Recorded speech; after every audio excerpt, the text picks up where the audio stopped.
The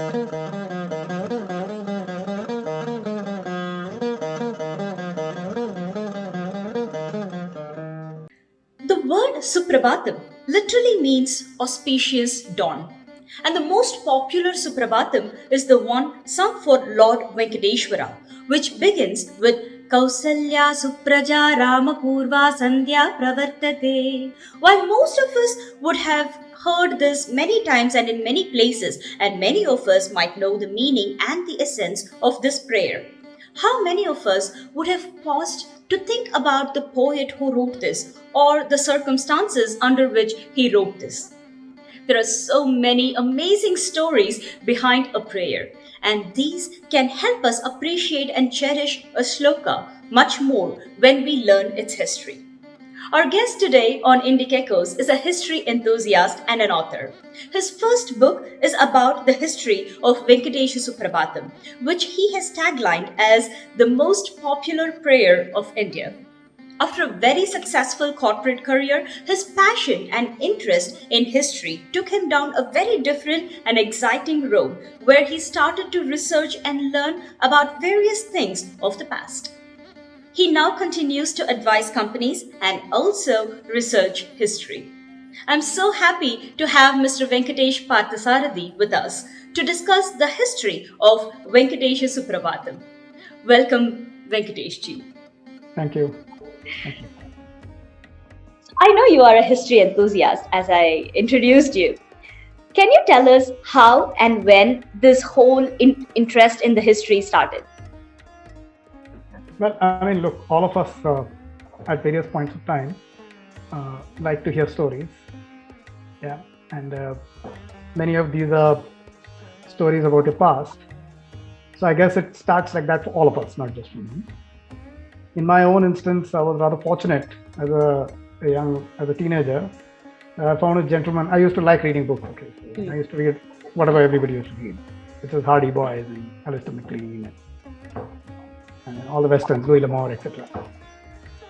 So I had a family friend who was in the government, and I grew up in Delhi, and there's a very famous book bazaar there in Dariaganj. So he used to go there every weekend. And when he heard that I liked books, he took me along. And since he was he was an MA in history. He used to buy a lot of history books. So he kept telling me which are the kind of narrative historians who would make for a good read. And we were not trying to get into history, we were just trying to get into reading good stuff. So I think somewhere along the way, I managed to pick up and read a lot of good narrative history. And that and they're all very great storytellers. Excellent. I mean, the storytelling style is very good. So yeah, I guess that's where it would have started. I haven't consciously thought about where this interest started, but yeah, I guess that's. What's your favorite book that probably impacted you as a teenager? Favorite book? Well, there are many. There are so just many. One. So it's very difficult to. Well, I mean, I'm sorry, it's very difficult to answer because, yeah, I mean, there have been so many. Okay. But if you ask a specific genre, then I think it will help narrow down the choice because a lot of us liked and continue to like history. Okay. Yeah, let's say Indian history. What Indian history? Would you? Yeah. The biographies that have come out in the last 40, 50 years have been very good. Okay. And I can't say I read these as a teenager. I read them much later. Of course. For example, Dr. Guha's book on Veria Relvin. Veria Relvin was this English anthropologist. I thought was one of the most outstanding works I've read. Oh. If you talk about Indian history and stuff like that, but there have been lots of other works of late. There's a very good book on the Battle of Panipat by a gentleman called Dr. Uday Kulkarni. I like that. Okay, interesting. I'll mark those books and get them for myself. Dr. Professor Jadunath Sarkar's, I mean, they're all intense. I mean, very dense books. Sure, yeah. But yeah, I mean, I like them a lot. So I have those kind. And off late, there have been lots of people who write excellent history. There is a very nice book on the Battle of Plassey, which has been written by a gentleman who lives in Goa. And off late, there are a lot of modern history. There is a book on the role of the Indian Air Force in the 1971 war. Eagles over Bangladesh, yeah, outstanding. Oh, okay, interesting. And if you were not to limit history only to political events, I think the history of the India-Pakistan cricket series of 2004. Okay. Is a book called Pandits from Pakistan, written by a gentleman called Mr. Bhattacharya, I think. Okay. Probably the most outstanding history book that I've read. In narrative history, it's brilliant. And it's a personal history. It's not just a history of events. It's a narrative account of the author's experience. It's outstanding. Lovely. So, I mean, history need not be 2,500 years ago. It can be even. I mean, all of us saw the 2004. At least I saw the 2004 series. I saw all the matches. Right. Great. So I also know that you have been learning Sanskrit the last few years, maybe the last decade. So I wanted to, I'm just curious, as a learner, as an adult learner of this language, what is it that is special, that you think is special about Sanskrit? And also, do you think the next generation must read or learn this language? Well, I mean, rather than Sanskrit, I think it's more of a classical language. Okay. So if you wish to kind of know more about your heritage, no matter what your heritage is, some exposure to a classical language is good. And we are fortunate in our country that we've got many classical languages. And Sanskrit is the oldest. Tamil is as old, perhaps. So yeah, I mean, you could read Sanskrit, or you could read Tamil, you could read Telugu, Hale Kannada, you could read Persian. Number of people who know Persian in India is declining. It's not good. Pali, Prakrit. So we're fortunate in our country that there is a huge array of classical and ancient languages that you can learn. So I think each one individual should go with their specific inclination. In my specific case, we all learned a little bit of Sanskrit in school. And yeah, I mean, there must have been some affinity with the language, I guess. So, because when I was 40, which was more than a decade ago, I decided to, out of the blue, for no reason. I mean, I kept wanting to learn some classical language. Started trying to learn Sanskrit, and it came very easily. Okay. Yeah, I mean, so I took a few exams, I did well, and then I did some other course, and so on and so forth, and it went on. So yeah, I mean, it came reasonably without too much difficulty. So yeah, so I would, so specifically, what is good about Sanskrit? It's a very specific language. You can express yourself very specifically in it. But most classical languages are such. You can, if you follow the rules of syntax, and most of the classical languages have good rules, you could express yourself reasonably well in those. So I think it's a question of your individual affinity, which language you should learn. And I think everybody should try to learn a classical language. And there is a huge diversity. So you don't have to learn a language. You can learn any language which you like, which you're interested in. As far as passing on to the future generations, I'm one of those who believe that, look, you can't force the future generations to do something which they may or may not want to do. So it's up to their personal inclination. If you're really keen, if an individual is really keen, they can learn themselves. So rather than say my son or my future generation or my daughter is going to learn, if you're keen, you should try to learn yourself.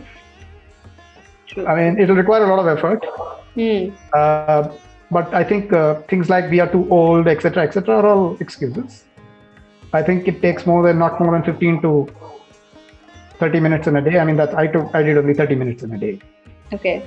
And I wouldn't say I was exactly idle when I was doing all these things. I had a day job. So yeah, I mean, you can do it 30 minutes a day. You can do any pursuit like this. You could be studying a classical language. You just want to dive into reading about the past. There is a huge corpus of material in English or Hindi, whichever language you're familiar with. You could do that. So it's up to you. I mean, it's a matter of personal inclination. And see, I mean, some people play golf. Other people can read. So it's a matter of what makes it interesting for you. True. Very beautifully said. It's not about just passing on. It's about enriching yourself and then setting as a role model. So, the next generation. Well, it's not really a role model. I mean, in the sense that any bait and pass has to have a link. You can't say we will do a bait and pass from one person to another, but we have to be the link. So think of it like that. Very true. Very true. Beautifully said. Great. So coming to the topic of this show, Venkatesha Suprabatham.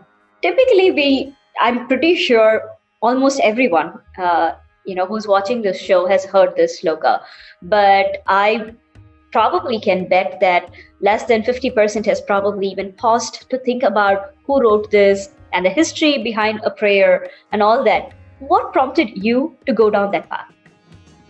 Well, it was an accident. I mean, the whole book itself is a series of happy accidents. Mm-hmm. I can't claim to have set out with an intent to go and delve deep. I mean, I was translating this, as I told you, I learned Sanskrit, and for whatever reason, it came quite easily. And I was able to read the original texts and make meaning of it. I was able to read the commentaries also without too much effort. Mm-hmm. I thought I'd do a translation for my father's 80th birthday. And I did the translation, and one thing led to another. And the more I read, the more I realized how little I knew. Mm-hmm. I just kept reading, and that's what I would do after work every day, 15, 20 minutes. Mm-hmm. And before I knew, I mean, my dad's birthday had passed, but I was left with this huge corpus of stories. And then what I did was I kind of said, look, I need to put it to bed because otherwise it consumes you. Mm. So I kind of spoke to some friend of mine who spoke to some other friend of mine, and they said, look, you make a proposal and send it to a publisher, and maybe they'll see if they want to publish it, which is what happened. And sooner or later it reached my current publisher, who said, all right, we'll commission this other book if you finish it. So I gave them a chapter plan. Okay. And then when I started diving deeper, I found I didn't have enough material to finish the book. Okay, because the research forays can be very, very deep, and they can be vast. So I think the plan was to stick to one aspect of it, and the aspect which paradoxically I found, which I thought would be easy, was the recitational history. And later on, I discovered it was very difficult. But anyway, I started doing it, and then I found it to be a great joy. I really enjoyed it. So even though the people dissuaded me. I mean, people were very skeptical whether this book would ever get written because evidences were far and few and far, sorry. Right. But I still enjoyed the journey, and whatever I found, I kind of was able to put something together. So really, this is a series of happy accidents. I mean, I can't claim that I went in with a hypothesis in mind. Sure. Just found it on the way. This sounds like a very interesting journey. Can you tell us a little more? Who did you talk to? What did you read? Some nice anecdotes along the way. No, look, so as I told you, it was a series of happy accidents. Even the life of the gentleman who's composed it, the great saint called P.B. Anna, Prativari Venkar Anna. I mean, was not easily accessible. His descendants are a very big clan. And they're very illustrious people. Okay. And there are even now one or two of his descendants are famous religious teachers in their own right. Okay. So I went to meet one of them in Kanjipuram, which is a town not too far away from Bangalore. It's a very famous place. And he said that yes, I think somewhere in my house I have an English pamphlet about my ancestor. But I don't know where it is because he lives in one of those traditional houses. Right? He said it has been written by a certain gentleman, and he gave me the name of that gentleman, who was a professor of chemistry of all things in the US, who had come back to India to study history. Okay. Yeah, so he was a professor of chemistry in some Midwestern college in the US, who quit it all and came back. He's a very famous historian himself called Professor V.V. Ramanujan. Okay. So he said, Professor Ramanujan written a small pamphlet on my ancestor, and if you can find it, all the best to you. And it's in English, so no drama. I said, fine, great. Then it became difficult for me to find Professor Ramanujan's phone number, and I finally found it, and I called him. And the day I called him, someone picked up the phone at the other end, heard what I had to say with a lot of patience. And then that gentleman told me, look, I'm sorry to tell you, sir, but today is my father's 10th day from the day he passed away. Oh my goodness. Yeah, well, it was so, he was very gracious and very kind and at this intrusion, and I'm really thankful to him because he was very, very nice. He said, if he can find something, we'll keep you in mind. And and then I left it. Then what happened is a few months later, I was having lunch with a friend, very close friend of mine in Bangalore. And I was telling him, look, this is my journey, and look, this is the family, and they're very famous. And he says, what's their name? And I told him. He said, oh, okay, I have one person with these initials used to be my classmate. So Wow. yeah, so why don't I call him? So he called him and he said, yes, we have a society in Hyderabad where we kind of remember him and do some commemorative festival. So I called that gentleman. He said yes, and this is who we are. And I mean, I don't have any information myself, but I can introduce you to some of our older people. I said, Wow. fine. So then I called him and he said, when can you come to Hyderabad? I said, the first flight that I can find, I'll come. Which was 3 days later. Okay. And I went to Hyderabad and the gentleman took me to a temple outside Hyderabad. Okay. It's a place called Sitaram Bagh. And there, again, a descendant of the gentleman who's written the poem, the saint who's written the poem, was the officiating priest. Hmm. A 92-year-old gentleman, extremely kind, one of the nicest people I've met. And he heard me out patiently. And he said, just wait. And he went inside and he from a file he extracted a very old soiled copy of this pamphlet, of the biography. Wow. Yeah, I mean, I could never have imagined finding it. So That's yeah, I mean, amazing journey. no, it's just a series of happy accidents. Nothing I did. I just got lucky. Yeah. But this makes for an amazing story, which you can pass on. And I'm so happy that you're sharing it with our children and our parents here. Thank you so much for that. This is really fascinating, and I think this not just makes for an amazing story because you found what you were searching for, but I think the perseverance with which you went forward with, and also the luck that played, the happy things that happened to you, and the fact that you actually opened up and discussed this with multiple people is probably what led you to the destination as well. So that's really, really amazing. So you just talked about how difficult it was for you to find this particular manuscript or the archive. So how good are these generally maintained in your journey of searching for this one? Can you throw some light on how good it is maintained today? And how do you think technology can help us in preserving these manuscripts and archives? Look, so we're fortunate in our country that we have one of the largest corpuses of written material among any countries in the world, and this is across languages, scripts. So just if we talk about Sanskrit manuscripts themselves, maybe in excess of 4 million, I think. To the extent that somebody set out, I think in 1936, to write the catalog of all the catalogs of Sanskrit manuscripts. And that book is called Catalogus Catalogorum. It was started by the University of Madras. Okay. And it took them 75 to 80 years to complete it. Okay, it's vast. And it's very well referenced, very well indexed. So that's just Sanskrit manuscripts. Now think of other languages, other scripts. The Marathi records, the Maratha records, the Persian records, Pali and Prakrit records in various scripts. Wow. And even in Sanskrit, you have different scripts, because what we write Sanskrit in now, the script called Devanagari, which was recent. A lot of the scripts are in script. Lots of the manuscripts are in scripts which people may increasingly not know too much about. So you have that. So first collection of these manuscripts itself was a labor of love, and that began in the 1840s and 1850s. It was started by some of the Europeans who were in India. And they started building these corpuses. And then Indians got into the act. And they were all over India. There were lots of people who did tremendous work. And these manuscripts lie across the length and breadth of India, and even in what was undivided India where there is a repository which is of Sanskrit manuscripts lying in the Punjab University, Lahore right now. It's called the Woolner Collection. Okay. After the then head of the Archaeological Society of India, Punjab, called A.C. Woolner. You've got a huge corpus across the length and breadth of the subcontinent. And it is in reasonable state of preservation, I would say, but the true guardians of these archives are actually the frontline staff. The library workers, the blue-collar staff who look after it. And it's a thankless job.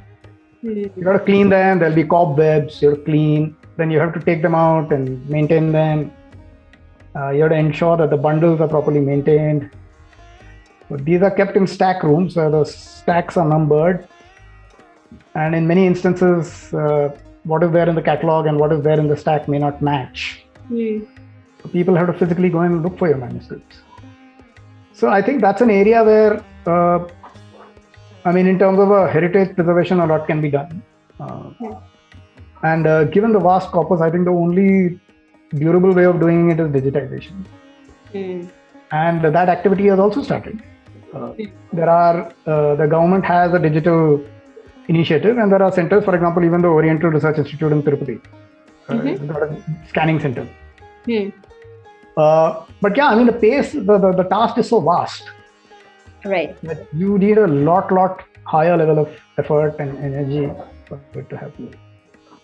And there are many people doing it. The government is doing it, and there are public and private initiatives of various natures.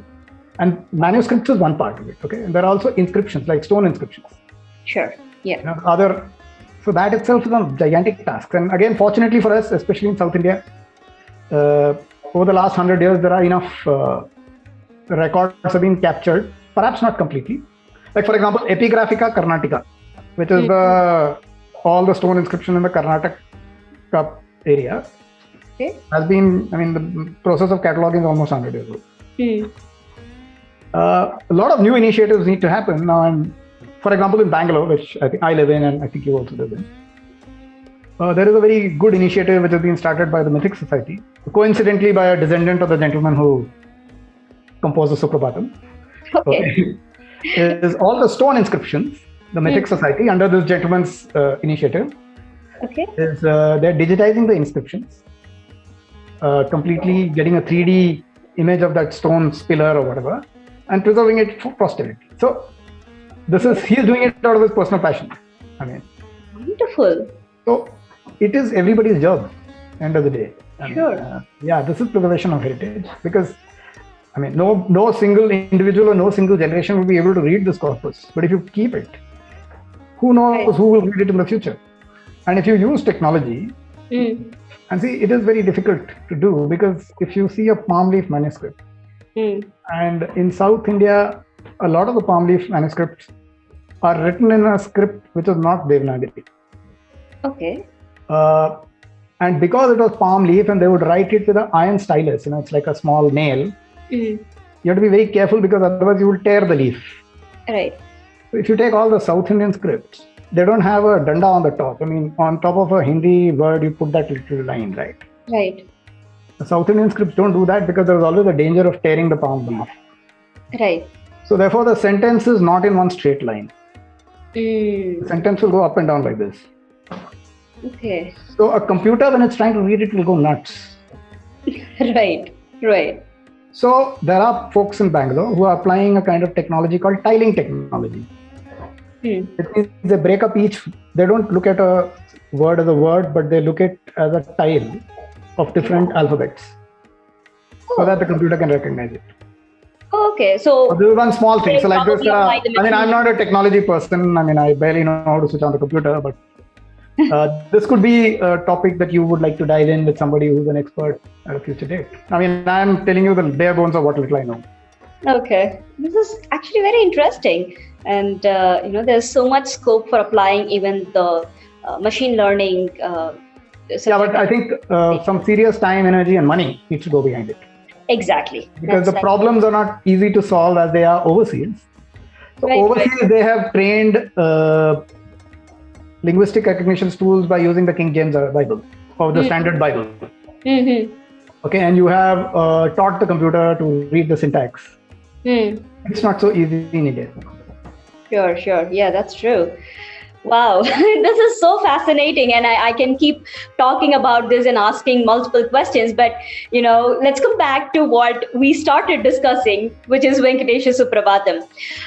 Let's talk a little about this great saint, poet who composed this prayer, Prativati Bhayankaram Anna. If I get it right, the name Prativati Bhayankaram Anna literally translates into the terror of the opponent. Is that correct? Can you tell us a little bit about how he got this name?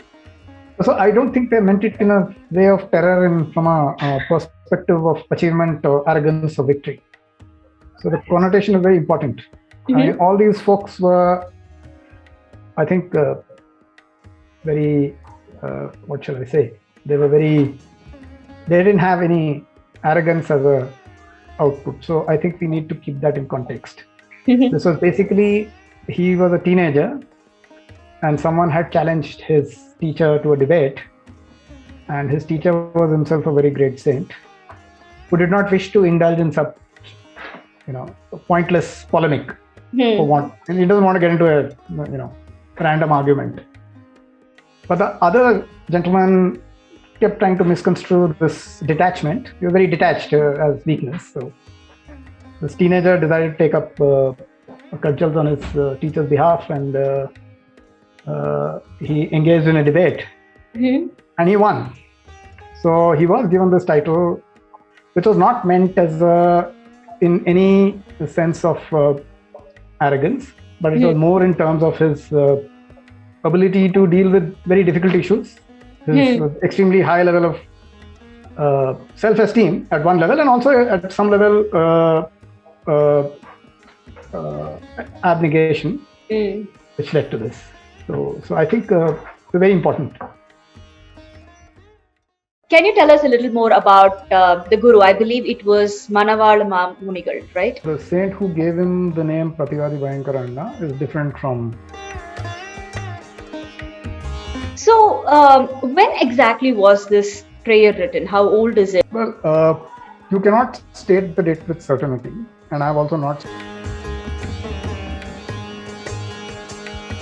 Just walk us through how the magic of MS Amma's voice of this prayer happened, and also why you taglined your book thus. Really, I'm not qualified to talk about MS Amma. You all know she's a genius.